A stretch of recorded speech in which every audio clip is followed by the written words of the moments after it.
down and run. Let's go. There is an airplane. Hurry. Lay down, lay down.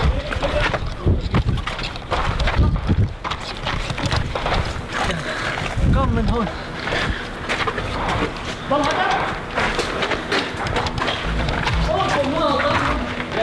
When we went into Aleppo at the beginning of November, it was me, Mustafa the fixer, and Jim and John. We were really looking at how the front lines looked in the city. It had become a very entrenched war in which a sort of stalemate on many fronts. Problem.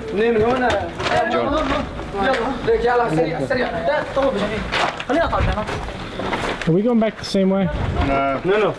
يا شباب. بدنا نرجع.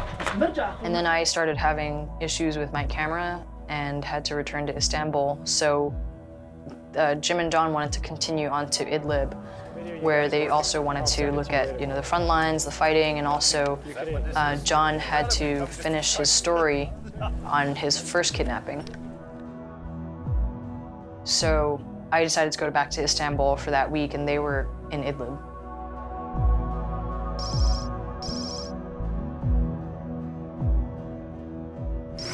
We've taken all the back roads. The driver here has been absolutely brilliant, phoning ahead to see if there are checkpoints, going really slowly around bends in the road to see if there was anything unexpected there. Past one old army, a Syrian army checkpoint. At that point, I think a lot of journalists just shrugged their shoulders in terms of, well, we weren't really afraid of the bombs and the bullets, but we started to get worried about the kidnappings because of how many foreign fighters were there.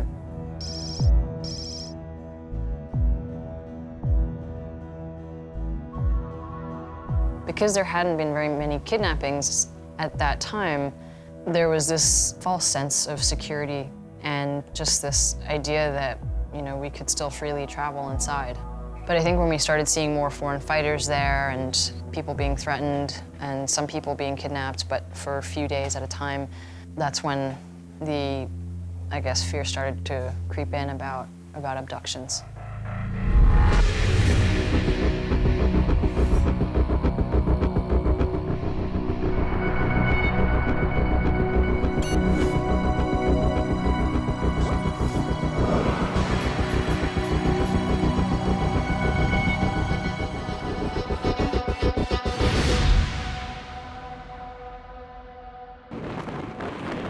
Nicole was waiting for us to cross to Turkey. She speak with James, and James told her we are coming now to cross the border. Then she called me. She asked me what's happened, Mustafa. Where are you? I'm waiting for you. I told her they took James and John, and we don't know where they are right now, and we are looking for them. There were no demands. There had been no ransom calls. At least when someone calls for ransom, you know what they want, and you know that there may be a way of solving this. But when people are just disappearing for months and months and months with no news, it's very scary. The whole situation kind of fell on me. It felt that there was this huge responsibility for Jim and John's lives, and their lives were in my hands, because if I'd gotten a call from the captors, I wondered, what would I do? What would I do?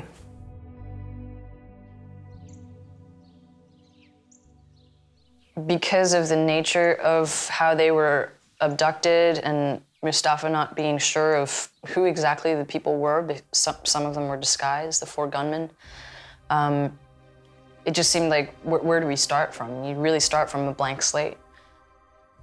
It could have been that they were taken by a group that was just interested in selling them for money, or by a criminal gang that was going to pass them on to another group.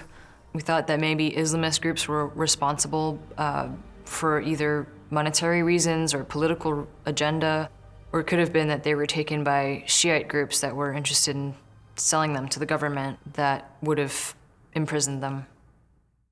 The fog of war is happening there, like misinformation everywhere, I kind of stopped trying to put the jigsaw together, because Syria is such a patchwork of interest groups.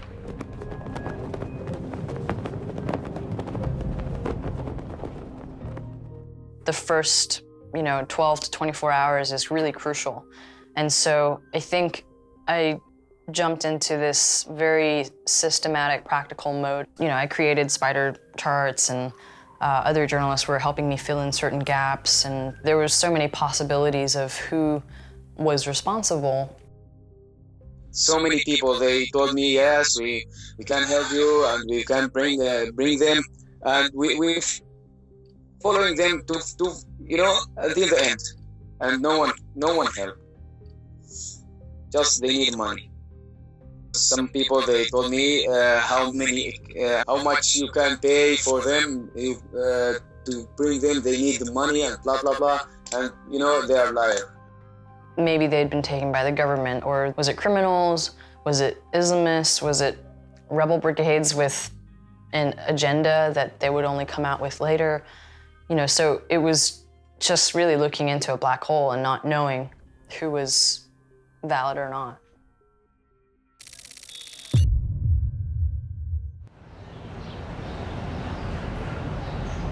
The government didn't really get involved until about 2 weeks after their kidnapping.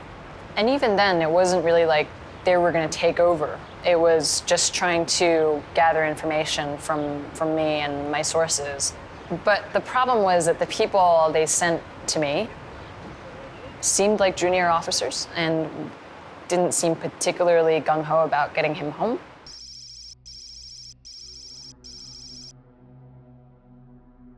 On the 22nd of November, they awoke at around 9 a.m.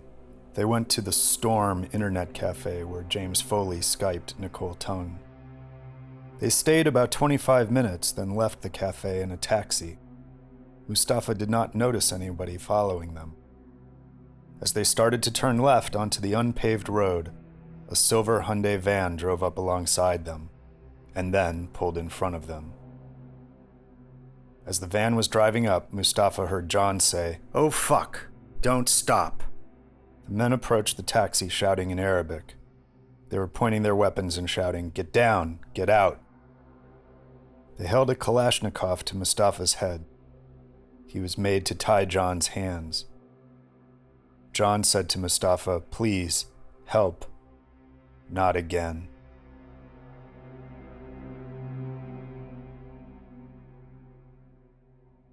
John Country's story is very unique. Country was kidnapped before that as well by this group, which was not part of the Islamic State yet. It was a jihadist group. So Country was freed, and then when he came back to the United Kingdom, he was instrumental in a trial against one of the members of this group, which was a doctor who had gone from Britain to Syria in order to join this organization.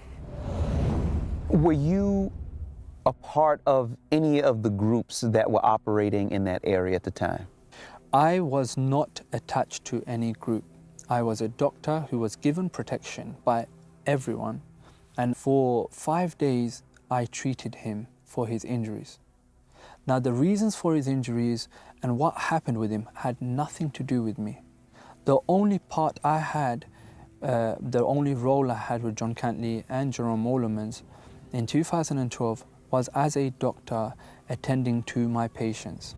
Well, what became obvious was that people in Syria and also in the border areas of Turkey felt that these two guys had been arrested because of what John Cantley told the police, which may be untrue, but that was the perception. I was quite surprised how it could be that I saved two guys in a war zone, give them medical treatment, and then they get me arrested. But it turns out that these two witnesses never did give any evidence against me, nor did they even request for me to be arrested. Were John and James targeted because of the story? I don't think they were targeted because of the story, but the fact that John by that time was a more or less well-known journalist. Basically, the risk for them was slightly higher than for just another journalist, I think. Assad's forces are currently in Idlib, which is only 5 kilometers to our west. We've been trying to get into Idlib for a few days now, but apparently the roads are just there's no way, it's not secure, but we'll keep trying.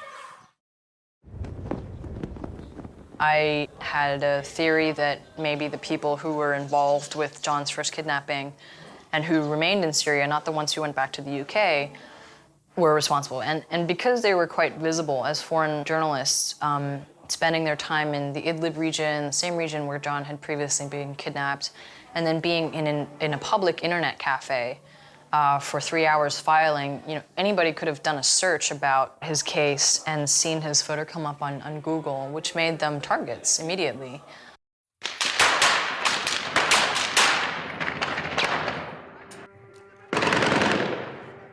We've pushed in with a katiba, with several katibas. There's probably about 40 guys here or so. Large area of open ground, which wasn't ideal. We've now got a motorway directly off our left, which we can't cross because it's a motorway. There's a footbridge, but they've got 2 T-72s right there next to the footbridge. So we've basically walked into a bad area. So obviously it's time for tea and lots of discussion and where is NATO, and we've only got Kalashnikovs, but certainly so far with this group, this is going nowhere. It's 9:30, so the best thing to do is get out of here as safely as we can.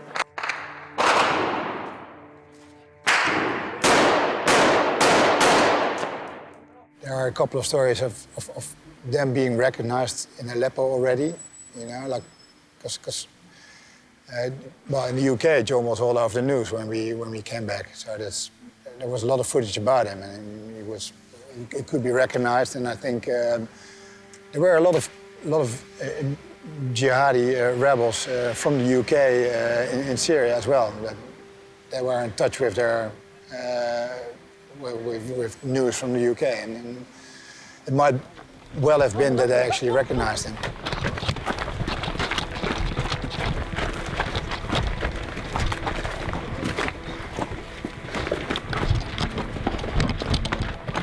At the beginning of November, John, Jim, and I, and Mustafa took a trip into Aleppo together. We did go to a front line in one of the neighborhoods that the rebels were holding. At that time in 2012, we knew that there were foreign jihadis coming into Syria. We'd gotten out so many times that we thought we were going to get out again. And one of the red flags is just staying in one place too long. These very little calculations can make a huge difference.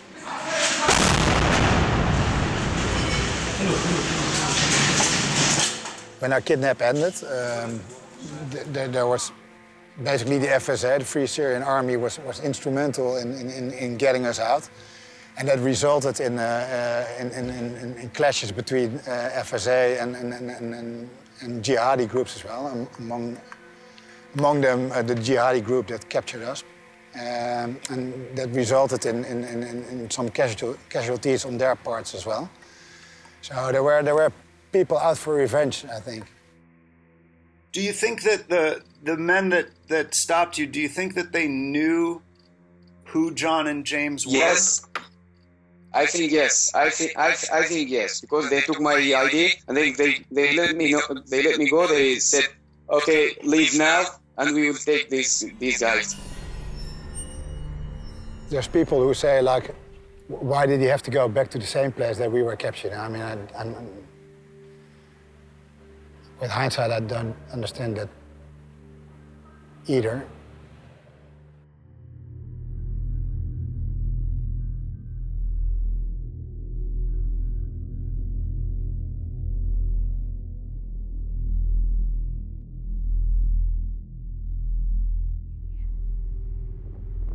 I went to the same spot, but the thing was, it was such an unremarkable stretch of road where they were kidnapped. I was able to find the approximate location where they were taken because Mustafa, our fixer, was able to describe pretty clearly where it had happened. We did a slow drive through the area for about 5 or 6 minutes, and the whole time I just kept thinking how bizarre it was and how unremarkable that area was and what it must have felt like for both Jim and John at the time. I didn't know if there were witnesses, and I wondered if there was anybody who was standing by watching what was happening at the time. Yeah, I just kept thinking how weird it was. But I think when I saw the place, I just had this sense that maybe I wouldn't see them again.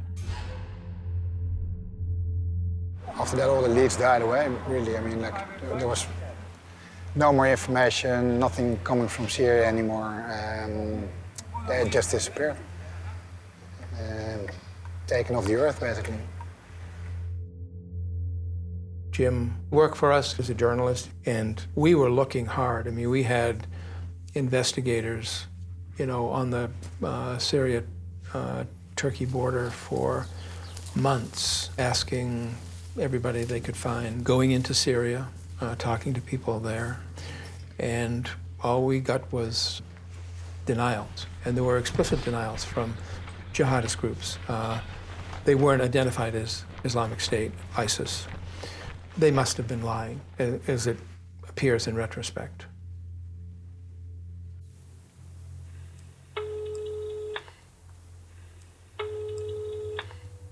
Hello? Just I want to know that how do you know James and how you met him? I worked before with James. You are a journalist.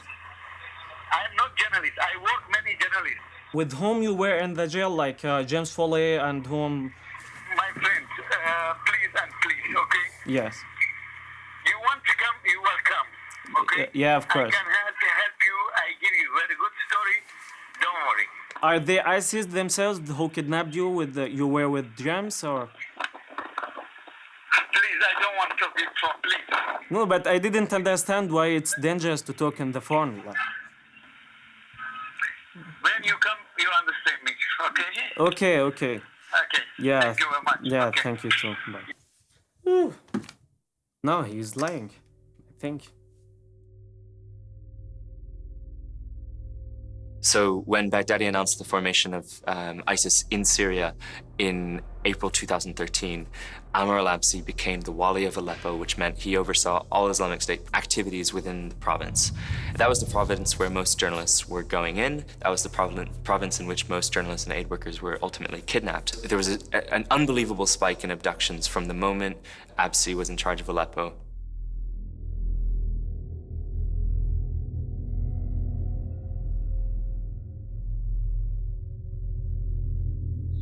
Well, the kidnapping of locals became rampant right from the beginning of the civil war. Everybody was kidnapping rich Syrians in order to fund their own fights. They started kidnapping foreigners when, of course, all the wealthy Syrians had moved out. So at that point, the foreigners became a very good way to fund various organizations. So we kidnap John Cantley or James Foley and sell it to another organization for maybe $10,000 maximum. Same amount of small money, but of course, different kind of people.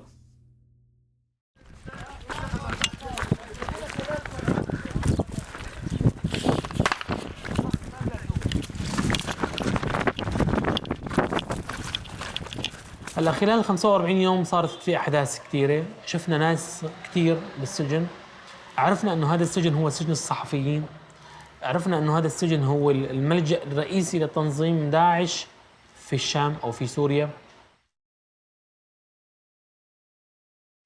كل شخص مهم كانوا يجيبوه عليه، كل شخص ممكن يبادلوا عليه بفلوس كانوا يجيبوه عليه.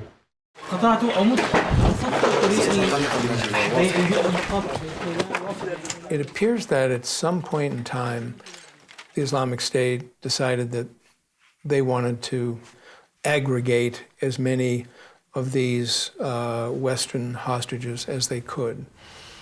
Maybe they thought they would be valuable in the manner that they did become valuable. Maybe they thought they would be a bargaining chip in some other way. It's been suggested that it was a matter of prestige. You know, the group that had the most Western hostages was the most successful, most powerful. And the fact that they made no effort to communicate for an entire year, you know, is surprising.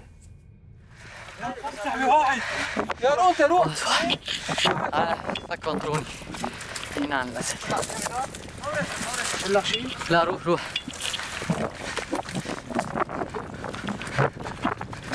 وكان في صحفيين أجانب. صحفيين أجانب كان في منهم الفرنسيين الأربعة اللي تم إخلاء سبيلهم. كان في منهم جيمس فولي، ستيفن، بيتر وصحفيين تانيين. كان في صحفي عمر الخاني بيشتغل مع رويترز. One of Absi's young recruits from Belgium, Yeyoun Bontink, who I wrote about for the New Yorker magazine, got cold feet on arrival. He ended up being a hostage of the group he had tried to join. And eventually, long after ISIS formed, he ended up in the same prison cell in Aleppo as James Foley and John Cantley, and a German hostage named Tony Newkirk. John and James told Yeyoun that they'd been kidnapped initially by Jabhat al-Nusra, and then they were traded among 4 or 5 locations before ending up in the hospital in Aleppo, which was under ISIS control. Presumably on every move they were blindfolded and all the rest, so we don't really know who was in charge of each move, but at a certain point they were ISIS hostages. That was November of 2013. Hard on that, we got the first email from the kidnappers. That was a watershed moment for us, that we knew that it was Jim, that he was alive, and that we were dealing with the people who had him. But we knew little about them. And then they went silent within a relatively short period of time after that. Time is a tool that is malleable. You can use it for as long as you want. You can call somebody or reach out to somebody and then wait 2 months before you do it again. Or you can wait 3 months before you ever reach out to them, and then an intense negotiation goes on where it's almost daily contact, or a sporadic or intermittent contact. And all these things are tools that the kidnappers use, and the more experienced the kidnapping group, the better they are at using any combination of these tools to pressure to get the result that they're looking for.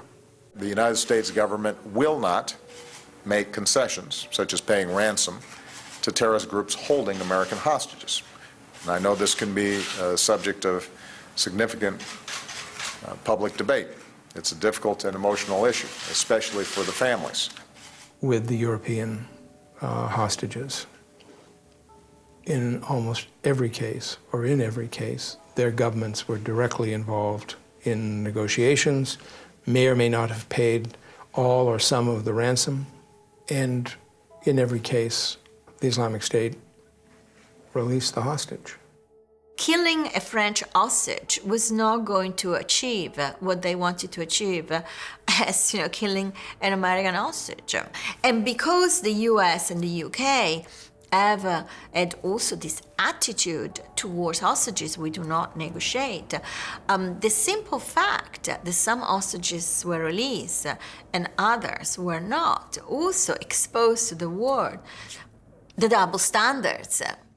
Those who are in the hostage-taking business, because it is a business, decide they're going to go after the French and the Italians and the Spanish or others because they know they can get money for them. If a government says we will negotiate for the release of our people, then any terror group, not only in the Middle East but anywhere in the world, understands that if you kidnap an American, the government will negotiate with you, which then opens the open season on diplomats, on international business people and everything.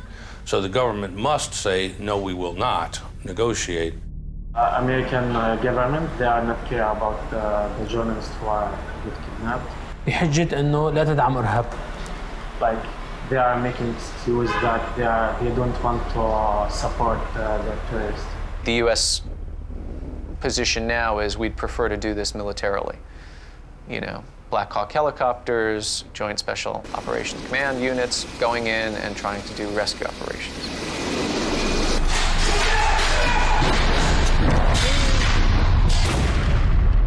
But the track record there is not very good. I don't even know where they were being held when their final holding place, at least the exact location. So, Special Forces didn't know that either. The underlining objective was to do everything we could, as the president has said, to rescue these hostages.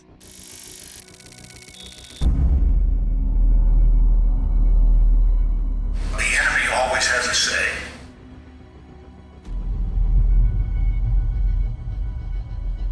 It's expensive, it's dangerous, and it didn't succeed.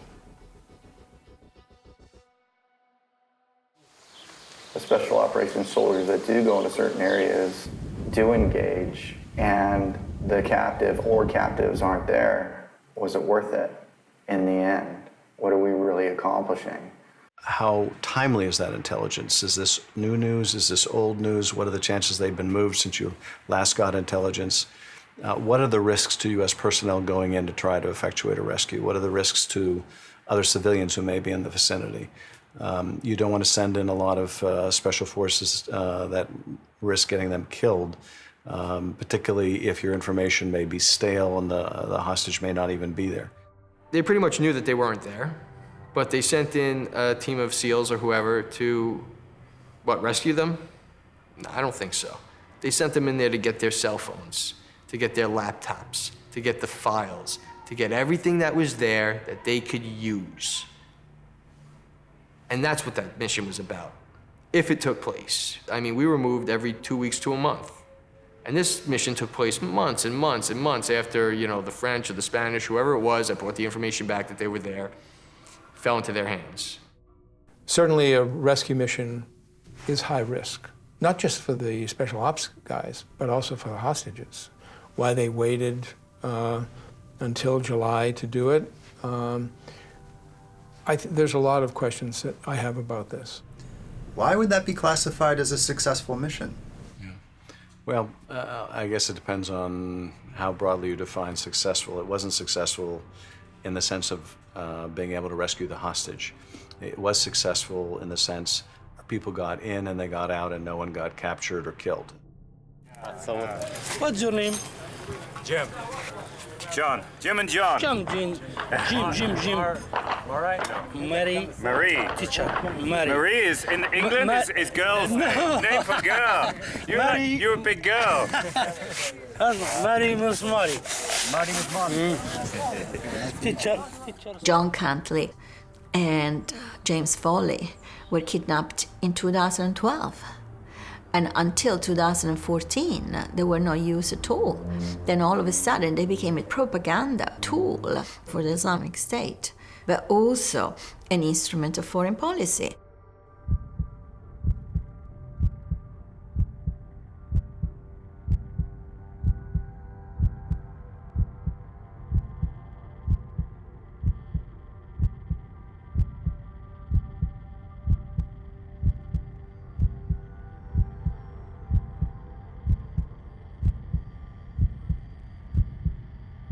They said they would execute Jim in retaliation for the U.S. bombing, which had begun a relatively short time before.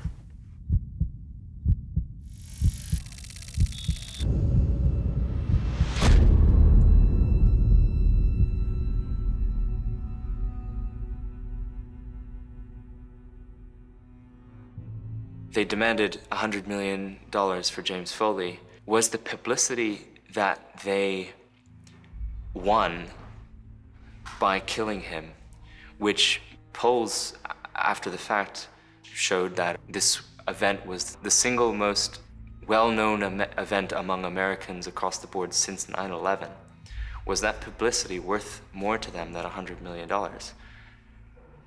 I think whether or not they predicted the reaction would be quite so strong, from that point forward, I imagine they had very little interest in ransoming anyone, whatever they would say. Negotiating with the Islamic State was unique, had never happened before, was extremely difficult, because it was a new territory. I mean, never before had a dead hostage been worth more than an alive hostage. They made a deliberate decision to go there, the two of them, I mean, James knew the area really well, and he knew that John did as well. And I mean, I think they saw the advantage of going there, the two of them, you know. They thought they would be an even stronger team together, you know. You can't blame John for James' death, I think. ISIS has released a video which is believed to show the execution of American freelance journalist James Foley. The video also shows another freelance journalist identified as Stephen Sotloff. An Islamic State member seen in the video said that Sotloff will be next.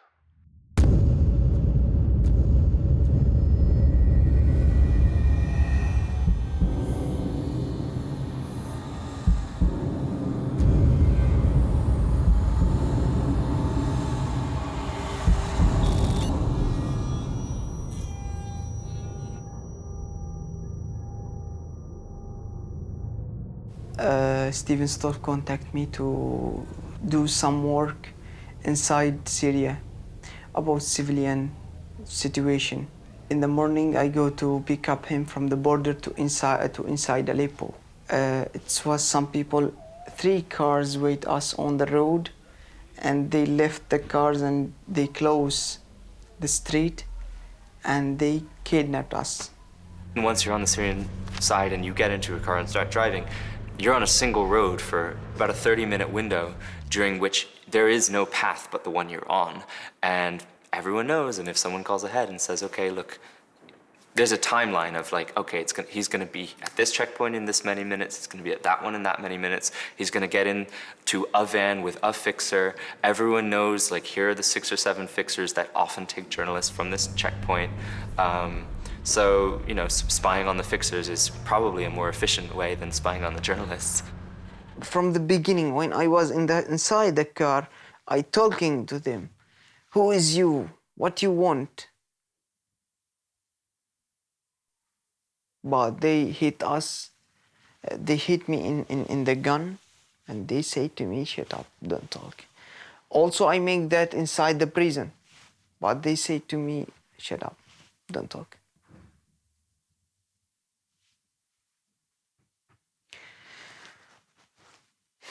On top of it all, we were trying to figure out what was going on by contacting lots of people, but also trying to keep a lid on it because the family wanted a media blackout while we tried to negotiate whatever it is that ISIS wants. Or at that point, whoever took him wants. But we all knew it was ISIS. I mean, yeah. So that was really tough.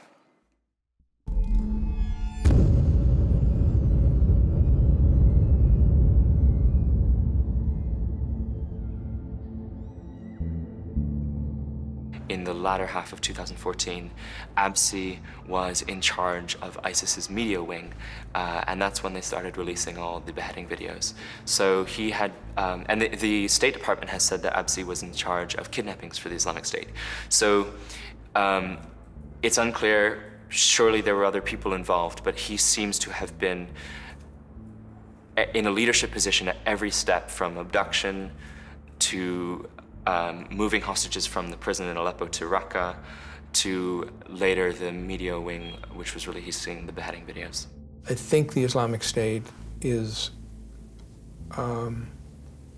taken, you know, their brutality to whole new levels that has never been seen before on this planet, at least in the modern age. So the remnants of the ancient regime, or what I like to call the ghosts of Saddam, are in effect running the show. This is why ISIS is sophisticated at the level of guerrilla warfare, why it is sophisticated at the level of conventional warfare, but most especially why its propaganda is profoundly clever and wicked. You know, the information warfare that ISIS brings to bear is one of their greatest assets in this campaign. And if you want to really go back far, think of it this way. The guys who trained up the Saddamists were who? The Soviets, the KGB. So they know how to do this stuff.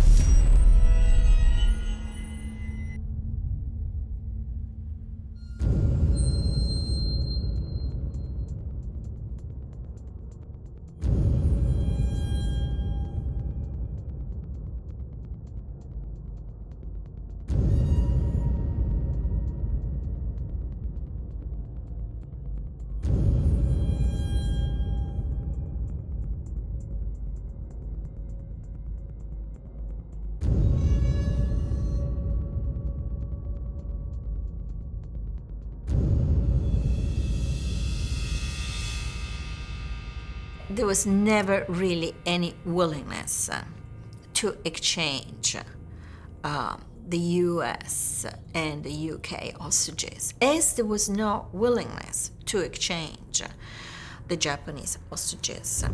The demands for the Japanese hostages were far too high. We're talking about $200 million to be delivered in 72 hours. That's impossible. They knew that this was impossible. But the propaganda campaign was fantastic. I mean, the Islamic State got inside Japan. It conditioned a decision in Japan related to the changing of Article 9 of the Constitution, which is the article that prohibits Japan from intervening militarily unless it's under attack. Now, that was the key issue of the debate. This was something that Prime Minister Abe had been trying to push for several months. So the Islamic State knew that.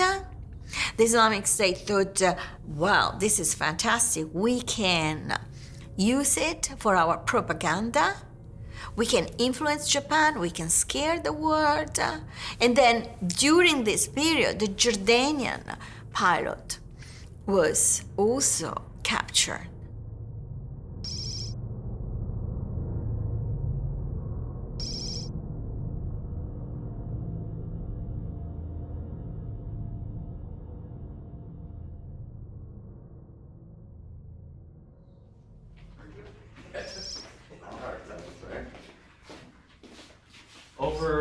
Over there, Toby. Over here? Right here. All right. You drink your coffee, enjoy. I'm gonna take my jacket off. Yeah, it is comfy.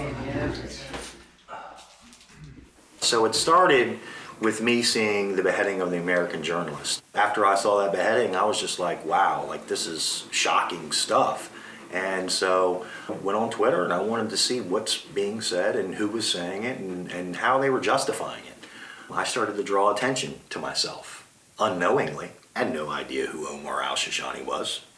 Could have been anybody. I had no idea he was the military commander of ISIS and, everything that went with him. I had no idea. And I drew his attention. I put up a quote. Basically, it says, you shouldn't hold women and children hostage for what their fathers, their sons, their husbands do. It's not justified in the Quran, but yet they were doing it. I was basically going after him on that point. Not him specifically, just in general. And I drew his attention. And basically, in a nutshell, he said, well, what are you going to do about it? And I said, what do you want me to do about it?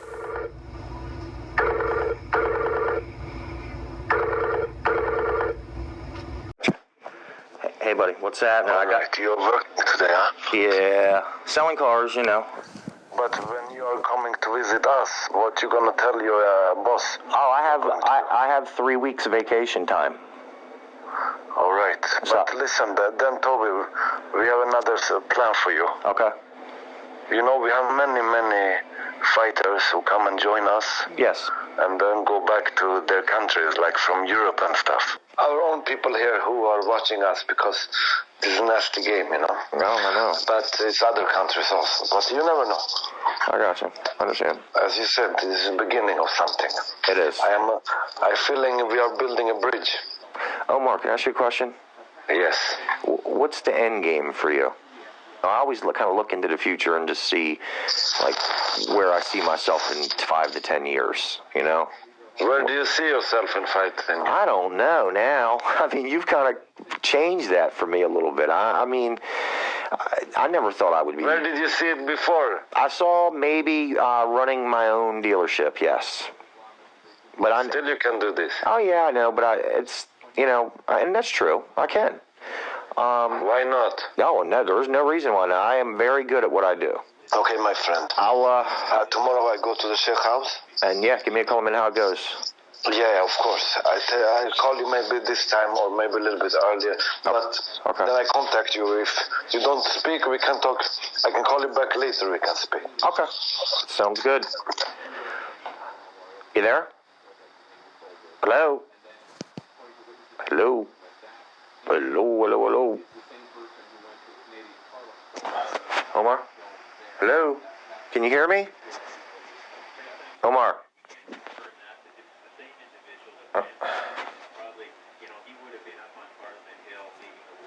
Shit. Who were you talking to? What did they represent? These people. Here, you talking about the good guys or the bad guys? The bad guys. Oh, the bad guys. The leadership within ISIS. Okay. Obviously, ISIS is a hot bed. Sure it is. All right, so... Hence my involvement with Kayla Mueller. Okay. This wasn't some fly-by-night thing. I just dreamt up and said, oh, I'm going to wake up one day and be a hostage negotiator and try to save Kayla Mueller's life. So far from the truth, it's not even funny. I was involved with the FBI, involved the entire time. They knew exactly who I was. They knew exactly what I was doing, and they knew exactly who I was doing it with. So, do you know why the FBI was involved? Omar al-Shishani was number 2 on the FBI's most wanted international terrorists. You know, that's somebody they wanted.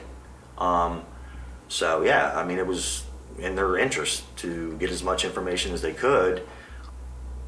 You know, but I was tweeting with Ali Zaki about Kayla Mueller. And who's Ali Zaki? I have no idea. I mean, that's a name. That's a Twitter name. That all I know was he was very familiar with who I was. Based on the al-Shishani? Based on the al-Shishani, this information that I provided to al-Shishani, he was aware of.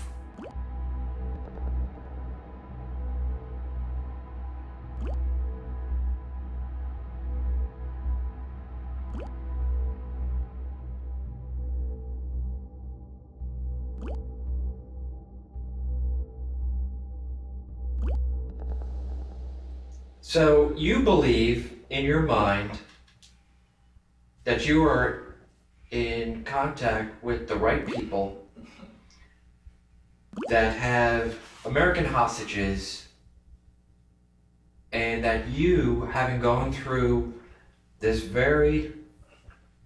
still I don't understand it. Okay. But you explained it well, of going through the proper channels and paying due respect, that you've now been deemed credible.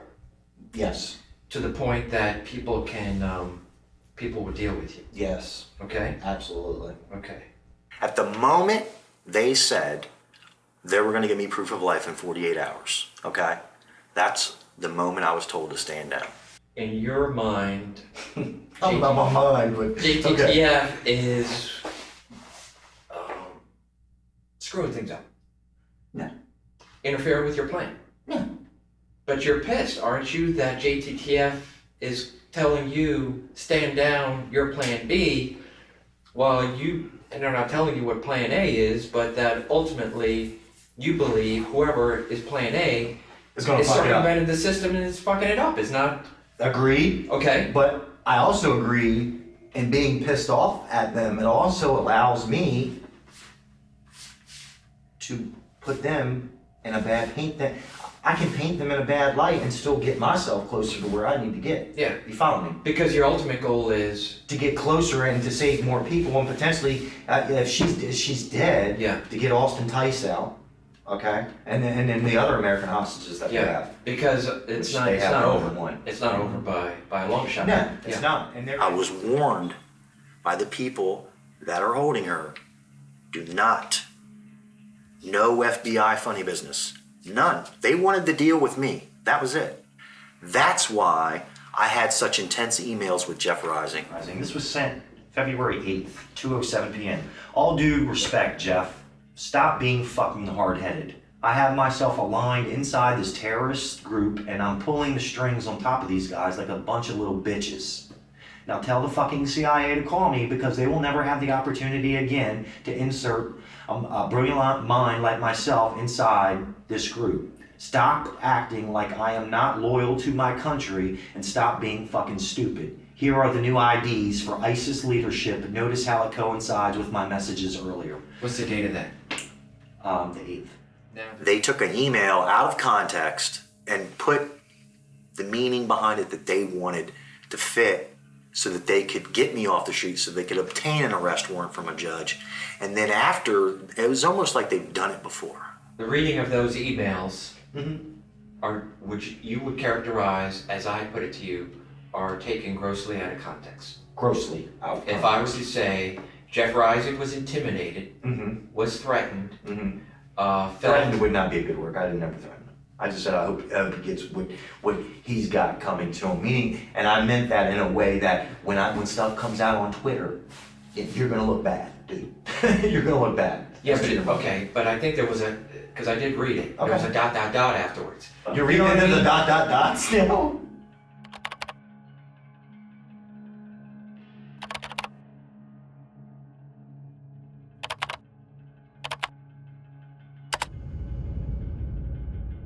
I mean, wouldn't that... No, look at all my emails. Here, look, let me show you something. Let me show you how I write. You do a lot of ... Yes, I do. Every communication I have is with But you understand the... Don't read into the ... The ... But the ... are left open to interpretation. I guess, I don't, yeah, I guess. You gotta look at how I write. Look, the way it comes off, it's like this dude in Camden, Wyoming, Delaware is telling the head of the Joint Terrorism Task Force and the FBI how to handle a hostage negotiation. Yeah, I am. Yeah, I am. But it wasn't because of something that I concocted or made up. It was from dealing with this shit, and I felt like I had a hell of a lot better insight than they did as to what was going to happen to her. And ultimately, I was right. She died 2 days after I said she was going to die.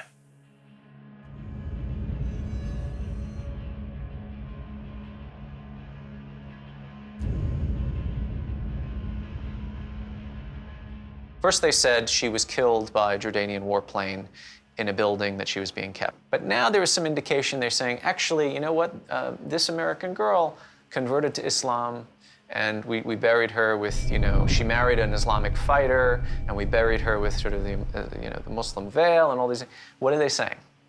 They're saying, this woman who came over, saw the true ways of ISIS, saw the true path of Islam, converted, became one of us, rejected you and your depraved Western society, and then you killed her anyway. So her blood is on your hands. Also very powerful. Not everyone has to believe it. Enough people have to believe it. Jihadis believe it. They watch these videos and they're intoxicated. They're enthralled by it.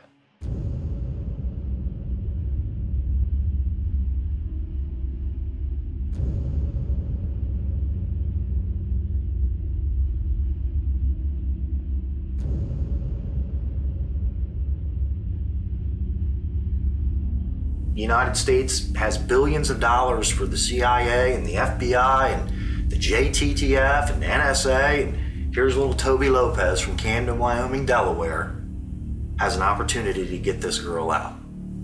So, what happened? I don't know. I got put in jail.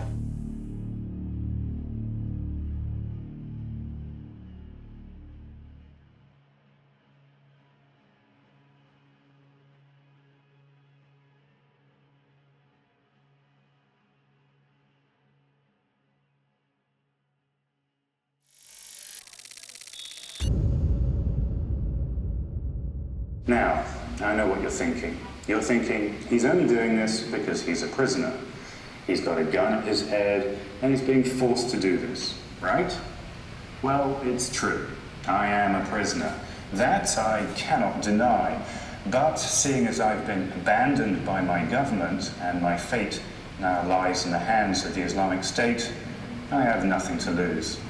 I first saw John appear on a video. That was also the first sign of life that I saw of him. So it was a relief and terrifying experience at the same time. At least he was alive, but I mean, what he was saying wasn't well, too hopeful.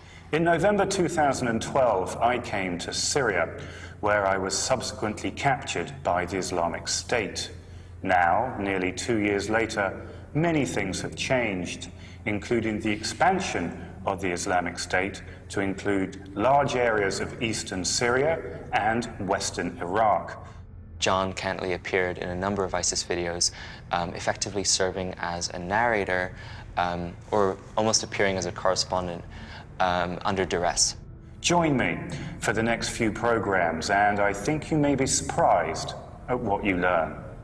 Personally, I think they made John the spokesperson for these propaganda videos, partly to make a mockery of him. I don't know. It's very hard to say the psychology behind all of this. There are people that are accusing John of joining ISIS. We just want to say to them that they should realize that there's always a loaded gun pointed at him, even if you can't see it, you know? But I mean, as soon as he loses his use for them, I mean, as soon as there's no purpose for him being alive, I mean, it's finished.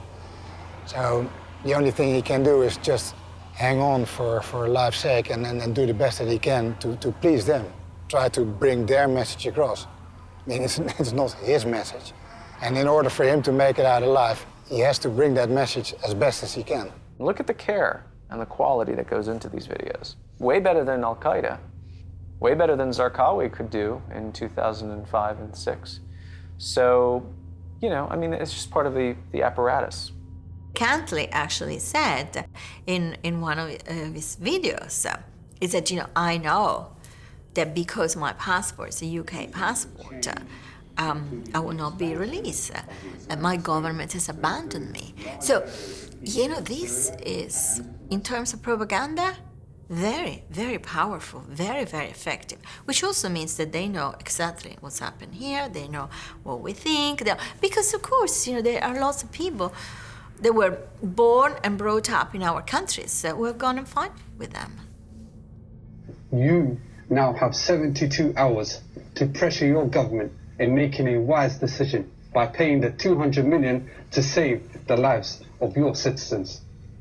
Otherwise, this knife will become your nightmare. What we're seeing emerge now, a jihadist civil war, a jihadist competition for one-upmanship and thunder stealing that is being played out in the streets of Europe. And the propaganda is feeding that as well. Ces 3 attaques ont fait que de nous réjouir ici. Ce n'est pas un problème. Défendez votre religion sur place.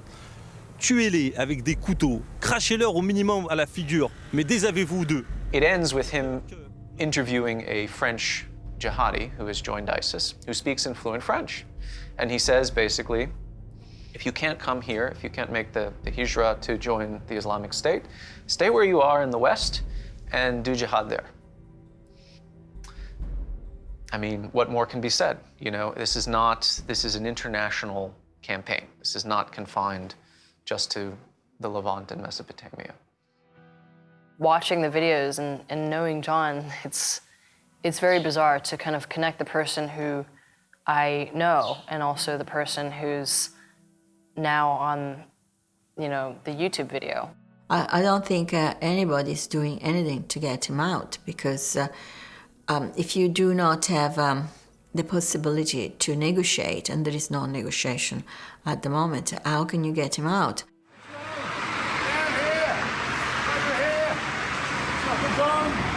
Try to rescue me again. Do something. Useless. Absolutely useless. If they think that keeping him alive to make tapes that bring more recruits is actually bringing in more recruits, then they'll keep him alive. And the moment that they decide that he's useless, they're going to kill him. So yeah, I hope he comes back one day. You know, but I see the chances of that actually happening. I think they're quite slim, and then I think he has written that as well. You know, like I probably won't make it out alive, and he probably has come to terms with that already.